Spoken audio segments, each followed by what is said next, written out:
Welcome back na naman dito sa aking channel. Panibagong araw, panibagong video na naman tayo ngayon. May ibabahagi na naman ako sa inyo ngayon na ritual. Ito'y simpleng gabay at simpleng pamamaraan at ito ay makakatulong sa inyo. At kung bago sa channel ko, ay huwag niyo pong kalimutang mag-subscribe at pindutin ang notification bell para palagi kayong updated sa mga bago kong videos.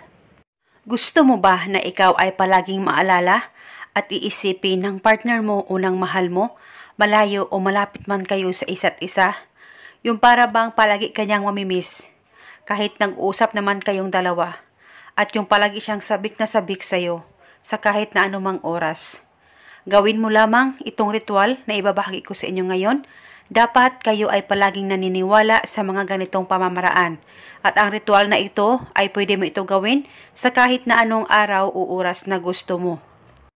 Ang gagawin mo lamang, kunin mo lamang ang cellphone mo. Dapat meron kang larawan niya dyan sa cellphone mo. Pagkatapos, titigan mo lamang ito ng maigi, mag-focus ka, mag-concentrate. Iisipin mo siya at pagkatapos ibulong mo ito sa larawan niya dyan sa cellphone mo. Pangalan at apelido, ako lamang ang iisipin mo at ikaw ay palaging sabik na sabik sa akin at ako ay iyong mamimiss palagi.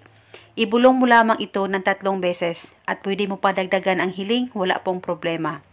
At pagkatapos, halikan mo lamang ng 1 beses ang larawan niya dyan sa cellphone mo. At ang ritual na ito ay pwede mo ito gawin sa kahit na anong oras na gusto mo. Pwede ito gawin bago ka matulog, pagkagising mo sa umaga o sa kahit na anong oras na gusto mo. At ang ritual na ito ay pwede ito gawin araw-araw at gawin ito hanggang kailan mo gusto.